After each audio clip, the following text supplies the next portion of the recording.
आज जून जलगंगा संरक्षण अभियान के लिए महत्वपूर्ण दिन रहेगा, जब हमारी गंगा दशमी के आधार पर पूरे प्रदेश के अंदर हम अभियान चला रहे हैं। और पर्यावरण दिवस भी 5 जून का है। इस समय राज्य सरकार पर्यावरण दिवस के अवसर पर हमारी तमाम कुएं, बावड़ी, जितने जल संरचनाएं हैं, तालाब हैं, वैसे तो हम पीते शिवरात्रि से लगा करके गुड़ी पड़वा से ये कार्यक्रम चला रहे हैं, लेकिन चूंकि पर्यावरण दिवस है तो विशेष तौर पर सरकार ध्यान देगी। 9 जून को यशस्वी प्रधानमंत्री के 11 वर्ष हो रहे हैं। ऐसे में लोकतांत्रिक दृष्टि से वैसे तो 46 के बाद से भारत की कई सरकारें बनी हैं, लेकिन यशस्वी प्रधानमंत्री ने जो ऐतिहासिक निर्णय लिए हैं, इससे में 11 साल का टेन्योर मैं मान के चलता हूं कि सर्वाधिक रूप से प्रभावी भी है। जब पुनः 40 साल बाद एक दल की सरकार बनने का युग लौटा है, उसके पहले एकमात्र सरकार मान के चलो कि अगर राजीव गांधी की छोड़ दें, उसके पहले भी बहुत मुश्किल जा रही थी। लेकिन मैं यशस्वी प्रधानमंत्री को बधाई देना चाहूँगा, जिनके नेतृत्व में न केवल सरकार बनी बल्कि ऐतिहासिक निर्णय हुए। उन निर्णयों में चाहे हमारे लिए 3 तलाक के सुप्रीम कोर्ट के 1984 के निर्णय को पुनः समाज के बीच में लागू करना, भगवान श्री राम के मंदिर का लोकार्पण का मसला बगैर कोई झंझट के पूरे देश में हिंदू मुसलमान सबसे मिलकर के लागू कराना, पाकिस्तान पर एक बार नहीं 3-3 बार एयर स्ट्राइक, सर्जिकल स्ट्राइक, और अभी की जो स्ट्राइक हुई है, ये अपने दुश्मनों से निपटने का भारत का बदलते दौर का भारत हमने सबने देखा है। चाइना के साथ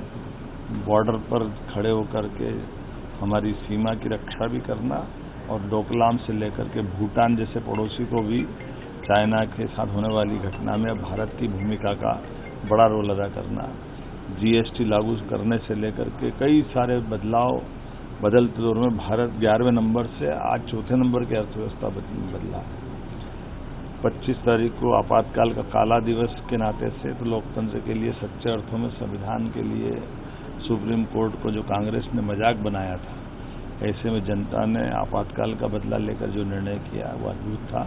यशस्वी प्रधानमंत्री के नेतृत्व में काला दिवस का ये जो खास करके पूरे देश के स्मरण में दुनिया का सबसे बड़ा लोकतांत्रिक देश भारत है। हम उम्मीद कर रहे हैं कि ये जून के महीने के 3 बड़े कार्यक्रम अपने अपने ढंग से बड़े स्तर पर मनाए जाएंगे। इसके अलावा कई सारे कार्यक्रम, जैसे कल नरसिंहपुर में हमारा किसान आधारित बड़ा कार्यक्रम होने वाला है, जिसमें उपराष्ट्रपति महामहिम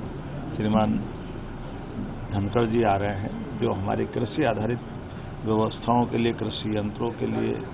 कृषि नए तकनीक से प्राकृतिक खेती करने के लिए, खेती की उत्पादन क्षमता को बढ़ाने के लिए नए नए यंत्रों के लोकार्पण की दृष्टि से, खेती से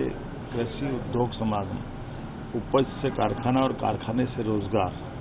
ये जो फसल को संवर्धित करने के साथ साथ उसकी ठीक उपार्जन करते हुए किसानों को कीमत मिले, उत्पादन क्षमता बढ़े, मध्य प्रदेश में प्रसंस्करण इकाइयों की क्षमता बढ़े। मैं उम्मीद कर रहा हूं कि किसानों के लिए खास करके ये साल हमारा उद्योग और रोजगार वर्ष में बड़ी सौगात मिले। ऐसे कई कार्यक्रम हो रहे हैं। मेरी अपनी ओर से बधाई।